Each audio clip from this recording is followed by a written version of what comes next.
the group called Womenpreneur, and I'm very delighted that I'm one of the guests at this Power Conference Expo.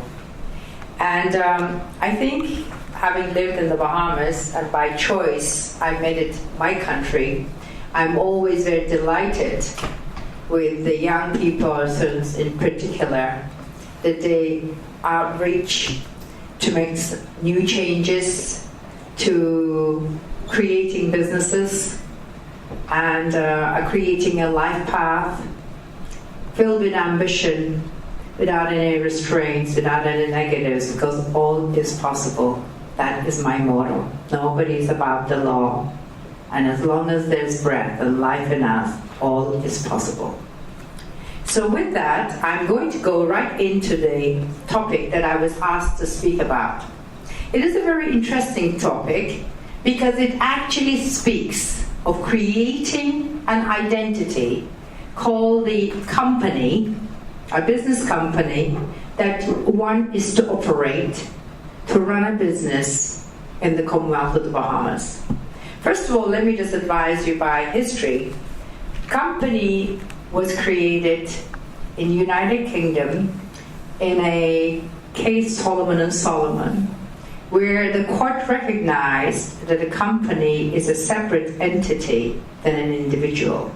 And that has been the main identity, the main ingredient of having a company. That the company is a human being, it's almost like a human being. It is independent, it has officers, directors, and shareholders, but it can enter into contracts, it can be sued, and so on and so forth. Now, in the Bahamas, we have two Companies Act. One is the Companies Act, 1992 and its amendments, where a person has the power, as long as they're able to pay the fee, and having reserved a name, to incorporate a company, a Bahamian registered company, or a foreign company that's incorporated elsewhere, and then you actually ask the registry to give you the opportunity to register the foreign company where it becomes a Bahamian registered company. Then we also have a company under 1992 Act and its amendments where a person can incorporate a company, which is a non-profit company, which are usually used by our churches and some other organizations like Rotary and so on, where it is not a profit, but it has an identity and it needs the approval of the Attorney General, where you create this identity where reserving a name, preserving a name, where it is only to be used by you. There is no companies can share identical names. Yeah? And then there's the company brings with it the limited liability. That is, the liability is limited of its shareholders to an amount that is described. Or the company may be a company that is guaranteed. That is, it has a guarantee of a certain amount. Or it can be a company that has no limits attached to it. Yeah? So that is, in the short form, is a company. But I'm going to go into details, but I'm just giving you a synopsis. The other company is called the International Business Company, which was governed by the Act 2000. It is usually used by persons from overseas, where they create a company, in short it's called an IBC, where they use for designated businesses in order to operate a business in the Commonwealth of the Bahamas. Yeah? So that is the two companies that I'm going to be dealing with. And one of the things that I want to first of all start off with, we can start a company in our own name and we use the name trading as. There's nothing to stop us doing that. And or we can have a company where we apply for a license and we can start a business in that fashion. And as an attorney of some years, and has been a businesswoman, I would recommend that a person prior to committing itself either by as a person or through a company, commencing a business that it assigns a time to review and to assess its consumer market. Some of us are so much in a hurry to experience just having this big business, having this company that we own, having a business, that we just jump into it. We create the company, we go and engage in signing contracts and everything. But I will advise you, as a person older than a lot of you here, as well as working in a law firm for many years where I incorporated identities for persons that engaged in business. And I always say, from their experience and my experience, be a diligent entrepreneur. Before you commit yourself to bank loans, to other commitments, you decide, what am I going to do? Who am I going to do it for? What service am I going to provide? And what product am I going to sell? Who is my consumer? Because if you have no consumers, you're out of business. And that's everything in life. Whether you buy an apartment as a business and you want to rent it, you have to ask yourself, who is going to be my market? Am I going to go high end, a low end, in the middle, single, family, touristic, whatever? You have to know who you are going to rent to. You should know. And the same thing applies to any retail or wholesale business. So therefore, you assign time to review and to assess the consumer market, the viability of the location. Location is very important. Access of the business to your potential customers. Do they have to take a car to get to you? Do they have to take a bus? Do they have to walk through a mud road? These are all important things. And when they want to reach you, do they have a place to park their car? Unfortunately, we have all kind of bylaws when it comes to parking space. We seem to forget our bylaws, and we are shortchanged as consumers, and we shortchange our consumers for ourselves. When people can't find a place to put their car or a bus as a destination to reach, they're not going to be too keen to come to you unless you're the only person that sells food or liquor, where it is mandatory that they come to you, otherwise they're not going to have that item. And even then they dredge it because it's so difficult to find a car park space or it's difficult to reach you. So these are very important factors. We have, unfortunately, over the years, and I'm being very honest when I say this, I was a person that owned a business at Product retail business of 28 years. And both the locals and the foreigners and the tourists were amazed as to how little park space was assigned when we all paid a very good amount of rent for the space that we rented. To me, that is not fair. That is not fair to nobody. And if you wanted to bring your products, you have to go through all kind of confusion to reach to your store to unload your car or whoever is bringing goods to you. And when people are opening any businesses, they should also consider the rights of the tenant. If you want to rent, then I should be able to give you, as the landlord, the best I can for car park space, for accessibility, for other convenience. It's very, very important. And also security. Now, these are things that you have to consider, in my humble opinion. The cost of location, suitability for the product and the inventory, cost of operating the business for the first 12 months, which should include, and in your estimation, the amount of the rent, the amount for the utilities, salaries for your employees, and salaries for you. You should be paid. You should not be working for yourself for zero. Cost of inventory, that is the start of inventory and replenishment of your inventory. Insurance, incorporation of the company, which is about $2,000 to $2,500. License costs, which varies depending on the size of your business, starting off under the Business License Act at the petty business called is about $100 per annum. And with the Grand Bahama Port Authority, which you also have to have a license if you're operating the Hawksbill Creek area, it starts off with about $1,000 to $1,500, yeah? And it goes up. Incorporation costs, the license costs to the Grand Bahama Port Authority and to the government. Administration costs, to me, this includes national insurance contributions, VAT, advertising, networking. That's another thing. We have to advertise. People have to know where we are. I love to support my country by trying to buy everything here. I only go elsewhere if I really have to. And that's another thing that we have to adopt in the Bahamas. If you find certain races, they stick together. And I'm not saying this in any way prejudice, please don't misunderstand me, but when you see people from Israel and of Jewish race, they support each other. They support each other all the way.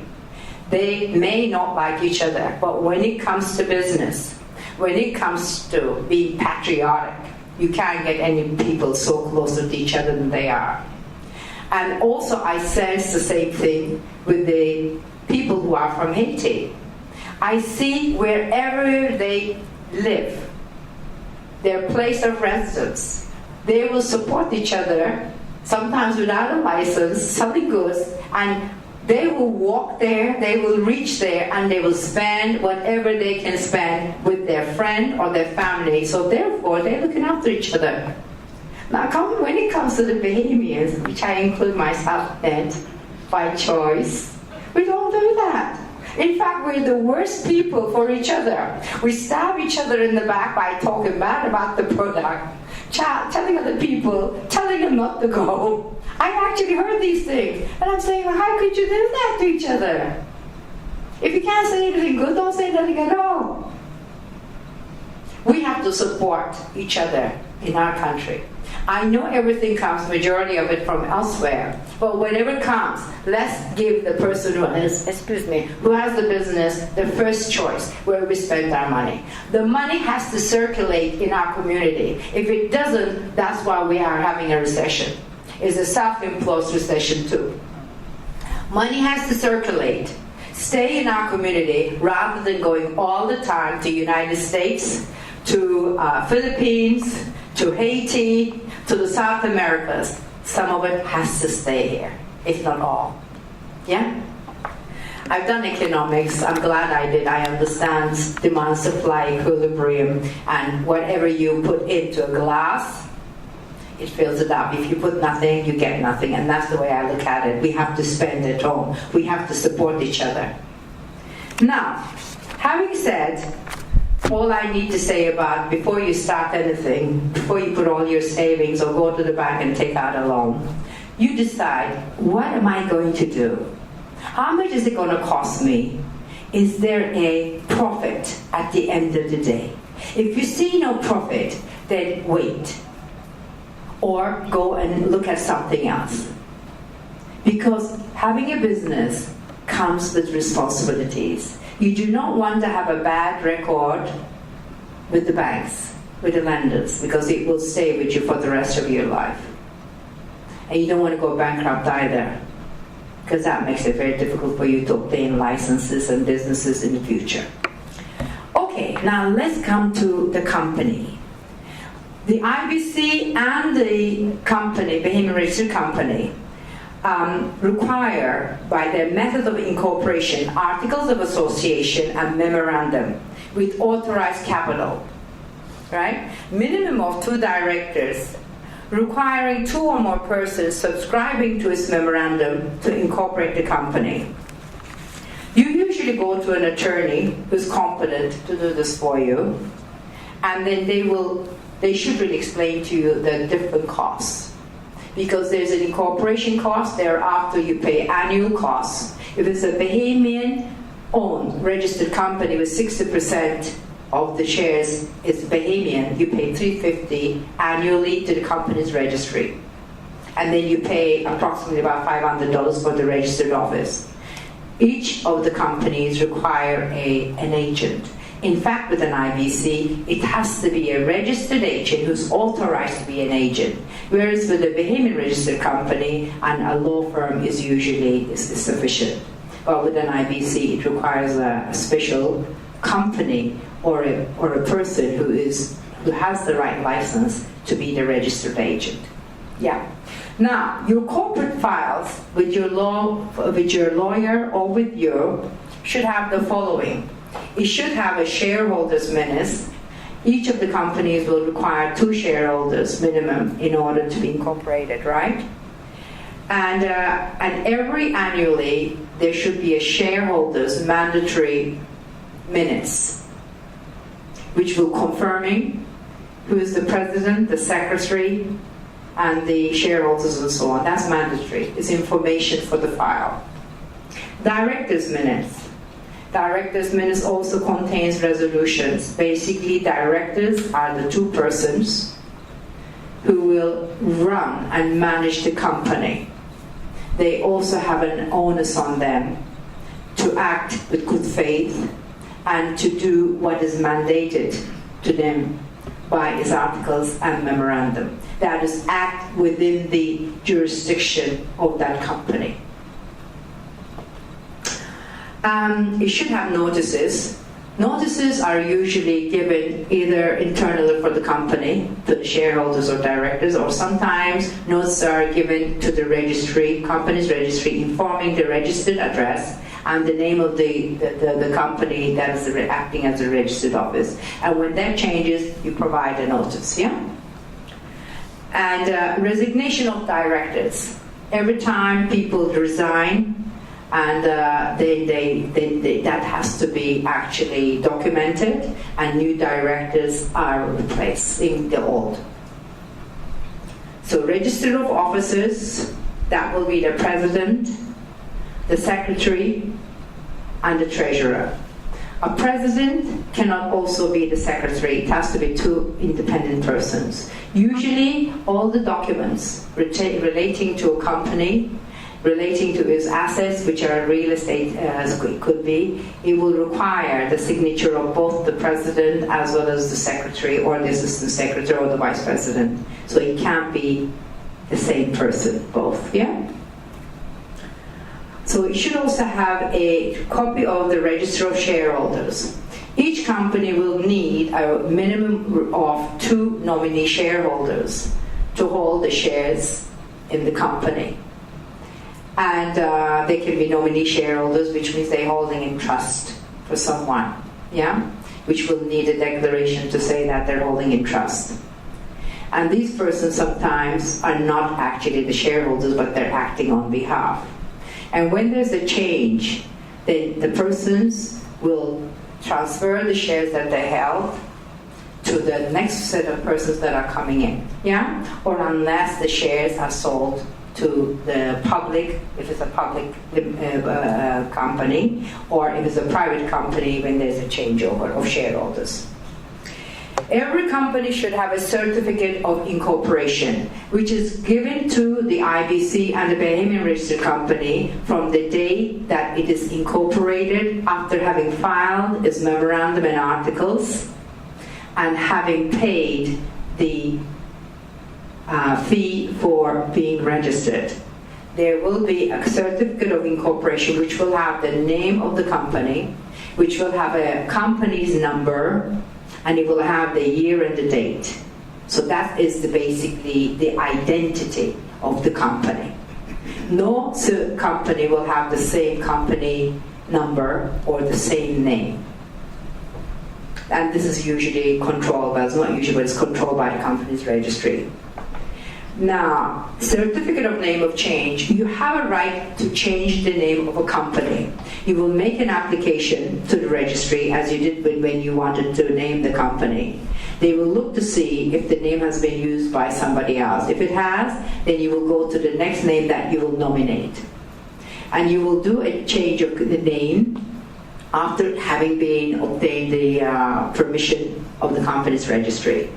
The name of the change of the company does not absolve the company from its liabilities, its obligations, its interest in the company. It is just a change of name. In fact, it's like any one of us, by default, can change our name after having announced to the public by publication in a newspaper. And you can do the same thing with the company. You have a right to change the name of the company. And thereafter, you will make sure that the share certificates that you had, they can either still remain in the old company, or you can annul them and then create a new share book which you pay, and then you will issue the same shares to the persons or to the new persons. Yeah. So the change of name does not in any way change its obligations. It will have the articles and the memorandum of association. When you have anything done for you by anyone, ask to see it. Ask to see, not the copy, but a copy that has got the registry stamp. When you pay for something, it is your right to see your documents. It is your right to see the articles, the memorandum, and the certificate of incorporation. Unfortunately, not every person is honest. And sometimes people are negligent. They thought they'd done it and they haven't. You may think you have a company and you don't, because for whatever reason it's been overlooked and it has not been registered. So when you pay for anything that you want to be done, you give instructions, then you make sure that everything in its place. You ask to see the share certificates, you ask to see the certificate of incorporation, the articles and the memorandum, and everything. It is your right. The person is providing a service which you're paying for, so don't be afraid to ask. And make sure you get a copy of everything that they have on file. Now, after the companies are incorporated, on an annual basis, at the date that it was incorporated, using the same date as a reference, you will have your attorney prepare annual statements and annual returns. That means if there has been no changes, the annual statements will have the same information it had when the company was incorporated. That means it will have the share capital, say it's 5,000, and then it may have the shares, 5,000 shares at $1 par value. It will have the name of the president, it will have the name of the secretary, the treasurer, and the names of the shareholders. Yeah, it will have the address of the registered office. So that will be filed. And usually for a Bahamian-owned company that is over 60%, is $350. If the non-Bahamian is over 40% of the share owner, then the fee goes up to $1,000. For an IBC, it's $1,000 anyway. Yeah? So when you say a Bahamian registered company owned by a Bahamian, that means that 60% and over of the shares are held by a Bahamian citizen. Now, when there's non-Bahamians are involved, central bank will need to be contacted before any shares are issued to a non-Bahamian. That is, you will submit an application with about $250, I believe, application fee, and you will give the full information they require on the proposed shareholder. There's a non-Bahamian who will provide all the information that's required. They will usually ask where the money came, the source of the money.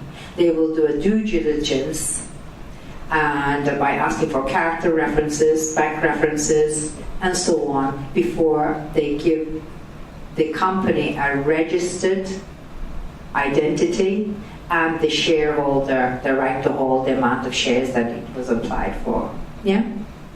And that application will also go to the investment board, foreign investment board.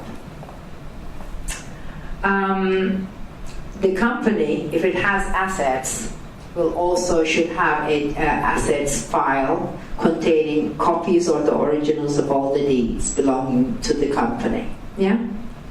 In fact, I will keep the originals myself, especially if you have a bank. You can keep it in the box that they have. That's the safe place. In this day and age, I try not to keep too many things at my home due to burglaries, due to sometimes stealing, so whatever that is valuable, and your deeds are very valuable, if they're not mortgaged with a bank, it should be with you. really they should be with you in a safe place, not necessarily always the house. And then you should also have an accounts file. Now, having explained the company and the incorporation of the company, I would also recommend, for those of you who have not also made arrangements prior, you never put your business license in a company that has all your real estate assets. If for any reason you are sued, that is your company, you do not want your real estate to be also exposed in the litigation. This is I always recommend to my clients. And have a company that owns your real estate. And have a company that owns the business license and operates the business. If you're going to reuse your real estate and you're the landlord, what you should do is prepare a lease from your company that owns your real estate and lease the premises to the company that has your license to operate the business. So therefore everything is very business-like, very straightforward, A, B, C, D, E. You have to be an organized person in order to run a successful business. And that starts off with you.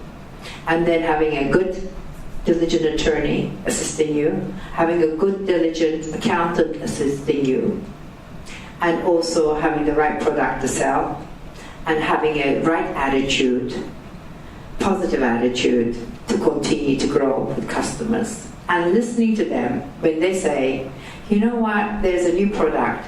When they start saying there's a new product, I wish I can buy it, make sure you go out there and see if you can sell it to them. You have to listen to your customers.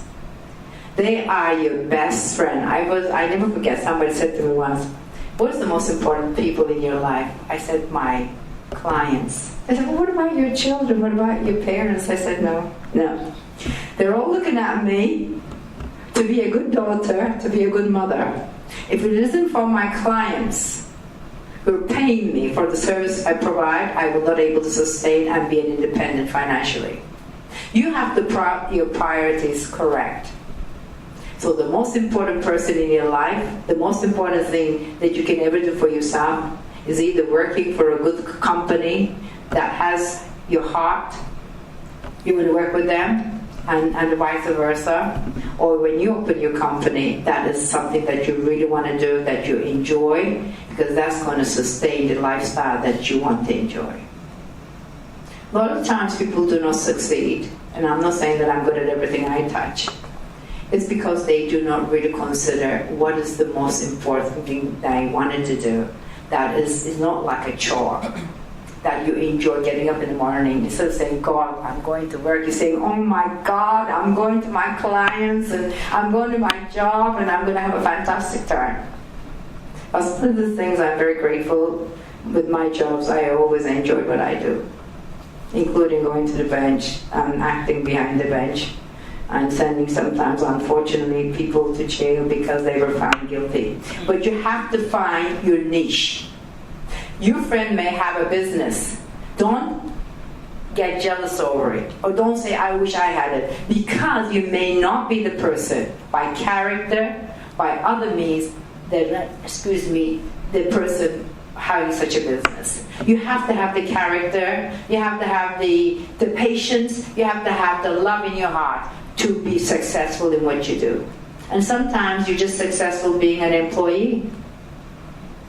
Not everybody should have to have a business. It's okay to be an employee.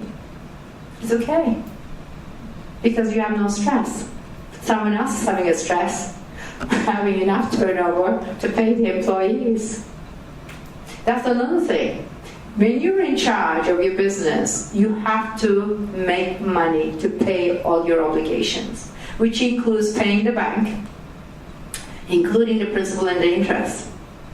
It comes with its responsibilities. Are you ready to take the challenge, to take the responsibility, and to work the 12 hours, the 15 hours, 7 days a week? Are you willing to do that? That is the thing about entrepreneurs. They take a challenge on, and they're willing to do what is necessary, of course lawfully and with ethics, to stay with it. If you listen to success stories and if you read biographies, it really shows a remarkable dedication to a dream, to a goal. So find your goal, find out what you want to do, and then make a list of all your costs. Don't take shortcuts. It usually comes with a greater cost than you would like to pay. In the company's registry, there's one in Nassau, the main one, and then we have one in Grand Bahama. So when you're incorporated in a company, whether it's an IBC or Bahamian registered, you have the articles and the memorandum registered with them. And you will make strips there to make sure that they have everything they need, and then you continue to keep up annually your company. Now let me go through the business license.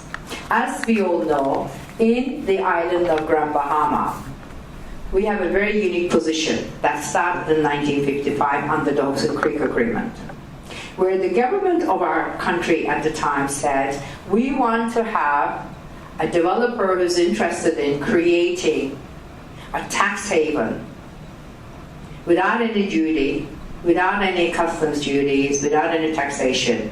They come, we sell it to them, and we create a new town. A new town with modern amenities where both the locals and the foreigners can have a new life. To me, that was the dream in 1955. And the person was Mr. Groves from the United States. They asked him to incorporate a company, Grand Bahama Port Authority Limited, a private registered company. And he purchased from the government land, a certain amount, with certain conditions, and he continued to buy over the years. And he did the dredging. He created the port area, and he created the airport and the business that came with it from the United States and Europe, which were the hotels, the casinos, and Freeport started. It started on the premise that this part of the Grand Bahama, which is the Hawkesbury Creek area, its licensees will have certain privileges, which is to have a bond facility, either in their name or in the name of the company, to not to pay for vehicles that is used for the benefit of the company or for themselves, tax-free without paying any duty on the vehicles, and also to fixtures and fittings and the products that you use in running your company. Like, for instance, my law firm has got a bond. I don't pay for bringing or buying in actually from Bellevue or Bethels. I don't pay any duty for paper, for ink, and office supplies. I also have a car that is bonded. I'm a licensee. And you also have the same privileges if you have a company or a person who owns land that is purchased under the bond. You can build by buying all your construction material, including bringing your other fixtures and fittings under a bond facility, which is without paying the duty, but you have to deposit with the bank a bond, and it remains there fixed. That is very unique to us. Sometimes the government extends this privilege when we have hurricanes or whatever to other parts of the Bahamas, but we enjoy it as licensees. Licensees, the Port Authority, and the government are parties to this agreement. Over the years it has been extended. In my humble opinion, under the Act, we are to be privileged and not to pay any taxes. That is my interpretation. And I think you can put into any interpretation you want, but that's my view. And it will remain to be my view. Otherwise, we should have been taxed like the rest of the country. But we should be, in my opinion, we are privileged. And that's why it attracted the original developers. It attracted the people to take advantage of the benefits. If the benefits are not there, then they can go anywhere else in the Bahamas. They don't have to come here. And it's very sad that this has been not used for the purposes it was created. So I'm going to leave it at that. Now, when you make an application to the government, you do an application to the Ministry of Finance under the Business License Act. And they grade your business according to size. And the amount of license you pay will be from $100 per annum. That is, your gross revenue is $50,000 and less. And it increases as it gets to be of a larger enterprise, where it is actually for a business that is considered a large business with a very high profit. The fee for the license will be 1.5% of its annual turnover, or $500,000 per annum, whichever is greater. Yeah? And you can also have a temporary business license under the Business License Act, and the license fee will be 1% of its turnover. Under Section 2 of the Business License Act, a turnover means total gross receipts in monies or money's worth per annum accruing to a business from activities in the Bahamas. And the business under the Business License Act is described as a profession, calling, vocation, occupation, trade, manufacture, or undertaking of any kind whatever, an adventure or concern in the nature of trade, but does not include an office or employment. Under the Business License Act, a Bahamian registered company is registered under the Companies Act, in which 100% of the shares are owned by Bahamians. So there's a difference between the Companies Act as well as the Business License Act. Because in the Business License, Companies Act, a Bahamian registered company may remain to be a Bahamian registered company as long as the Bahamian shares, hold shares over 60%. Yeah?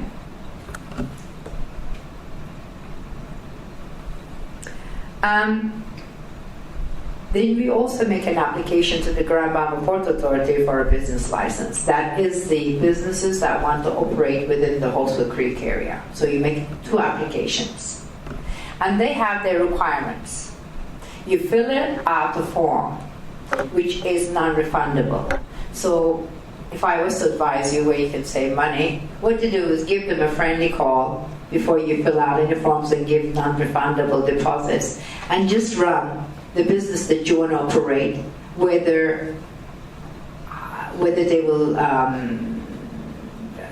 entertain your application, and how much will it be the license fee. Just give them a friendly call and run it through them.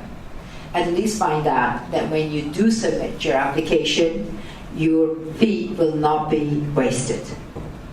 And I think what they require is $250. Which is non-refundable. It's administrative. We never used to do that. It's something they started in the last few years. Okay, in the application, there's 2 separate different applications. Well, there's 3. There's one for a non-company, a person. Then there's for a Bahamian registered company. Then there's another one for a non-Bahamian. For a non-Bahamian, they will have to provide information, and they have to go through due diligence in order to be eligible. There are certain businesses that are exclusively for Bahamian citizens, 100%, or Bahamian registered companies. However, a person who's a permanent resident and who's married to a Bahamian will be treated by the Grand Bahama Port Authority as a Bahamian citizen in the event that they make an application to have any business that is designated only for Bahamians. However, if a non-Bahamian but a permanent resident was to make an application for any business license, but their application may cover some of the businesses that are exclusively for Bahamians. The port may grant a license as long as this company employs a lot of Bahamians. So therefore, there is an economic advantage to the country. Yeah?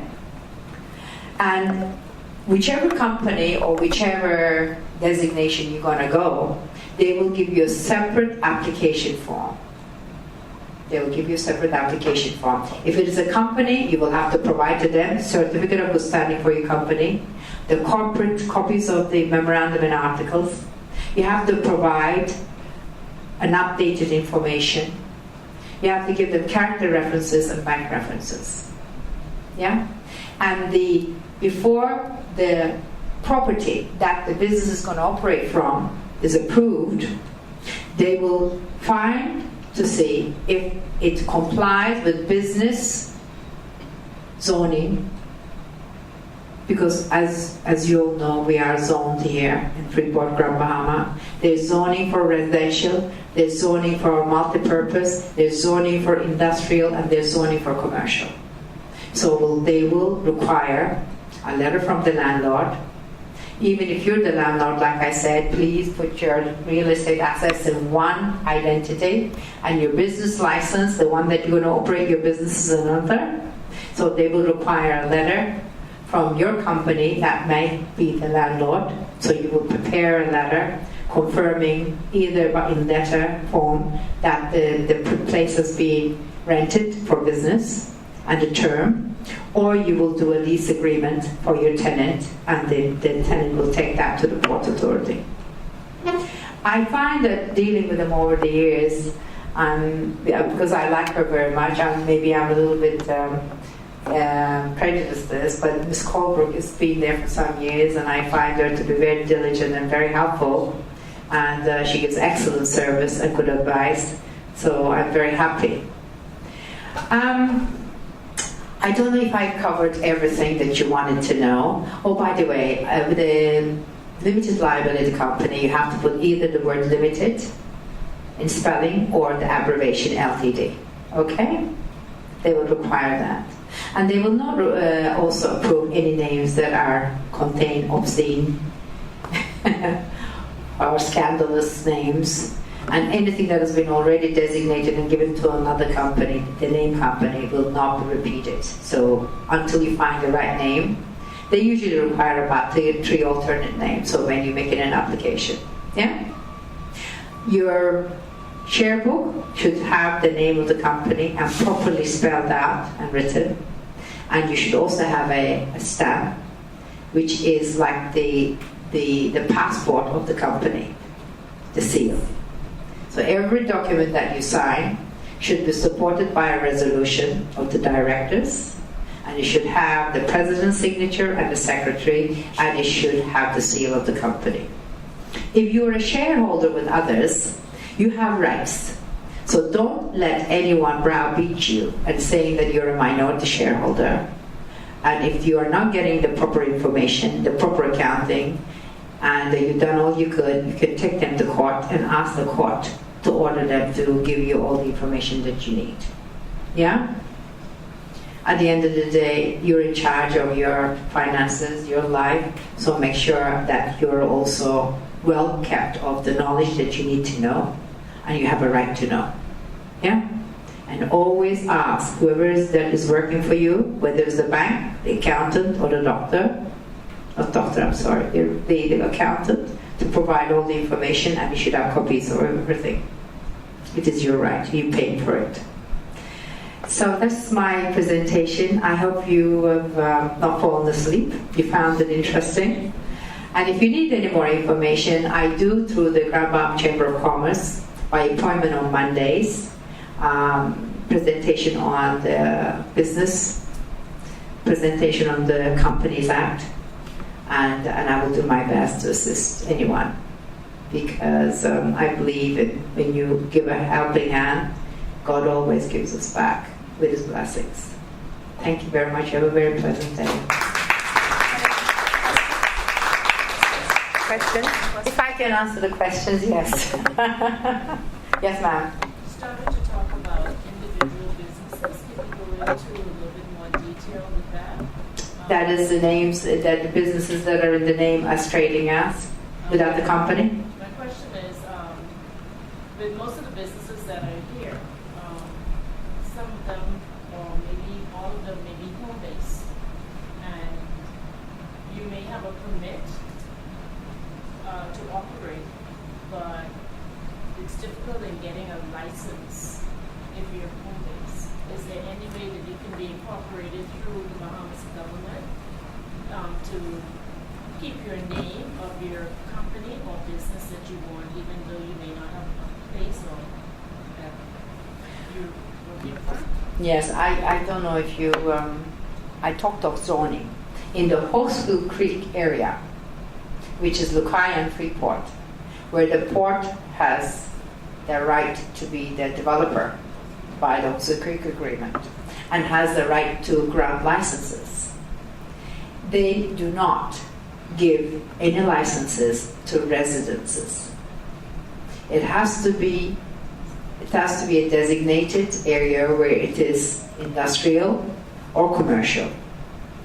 Now, with the government and the rest of the Bahamas, which includes East End and West End, Major Town and Pinders Point and so on, where the Hawksbill Creek Agreement does not apply, you will not run the same problem with the government as long as the Department of Health and Safety and the police department approve of the premises, because it has the required,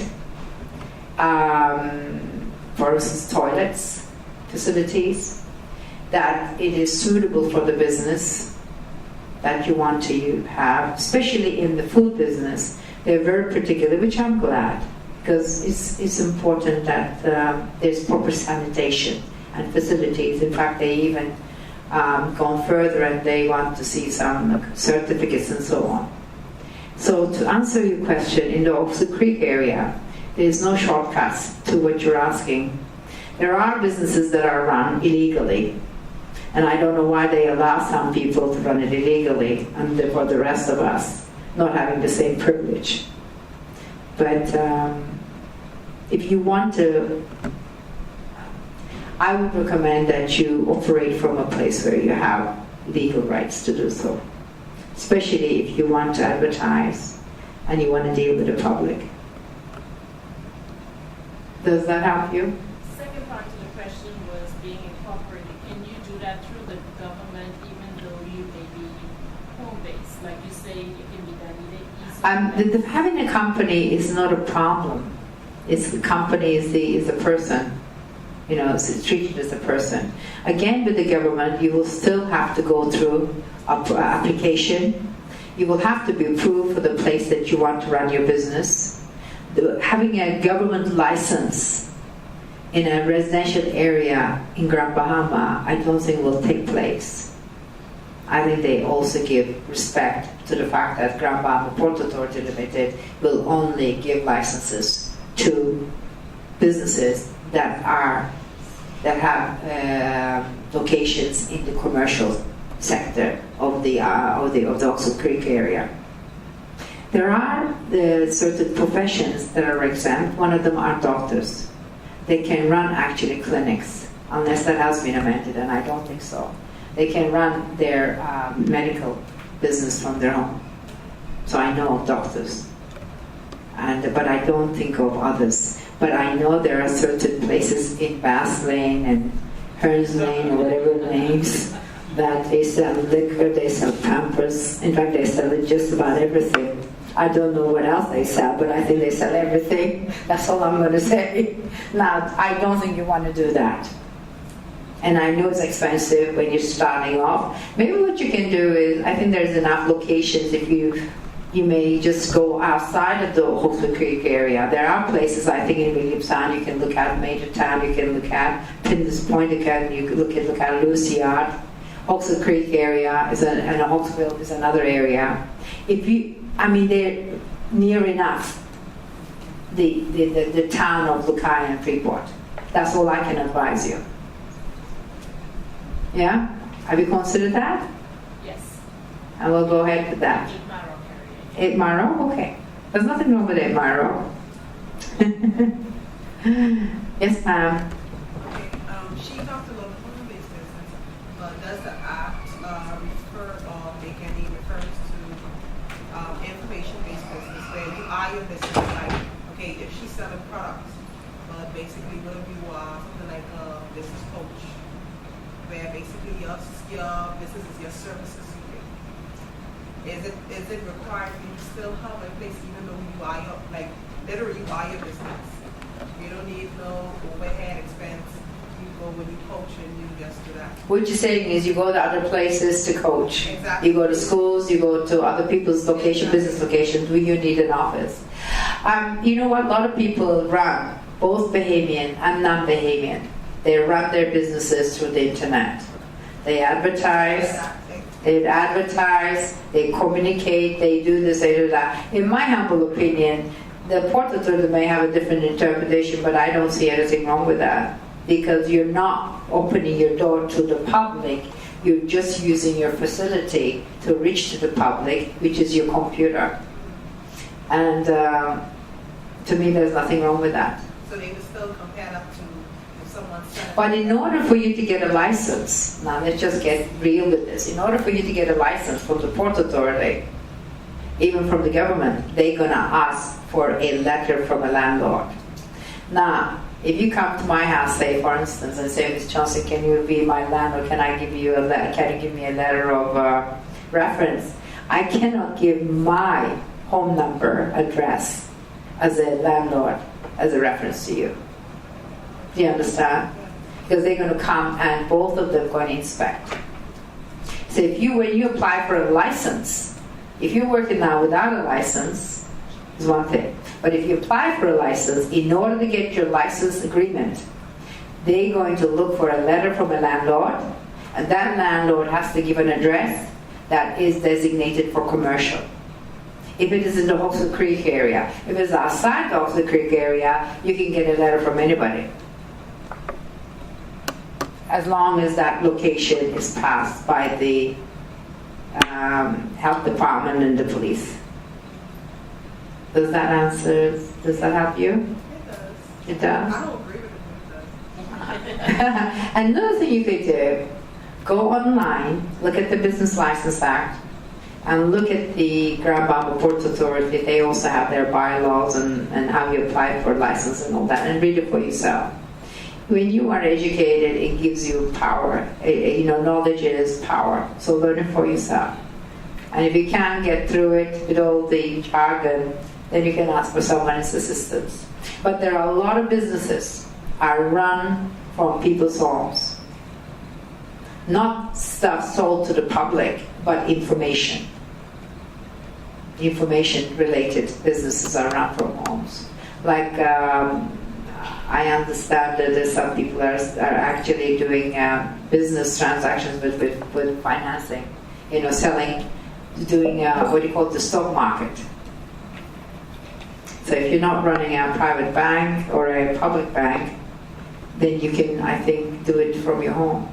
I don't know how these people can do it without a license, but from what I understand, they do it. I don't know. I'm not that educated in that part of the business. But in our jurisdiction, you need licenses, and I have to have a license.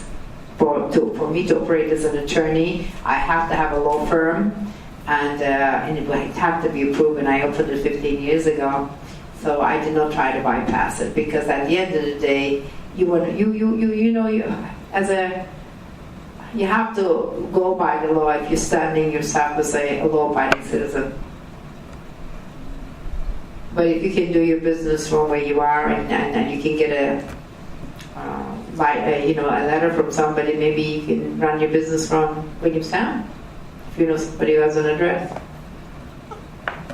I'm not saying you should do it, but you can easily rent a room. Just carry your laptop. Yeah. Yeah, I mean, we have patches. We have patches within Oxy Creek area where people have not sold to the Grand Bahama Port Authority land, and those lands still remain to be outside the Oxy Creek area. Yeah?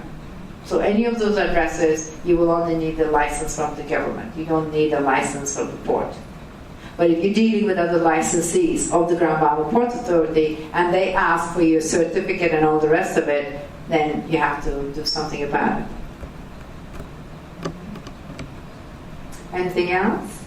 By the way, I really congratulate some of the new businesses. I sort of tasted the chocolate, which is my favorite. It was delicious. Thank you, and I wish you all the best for your business. I think the lady left.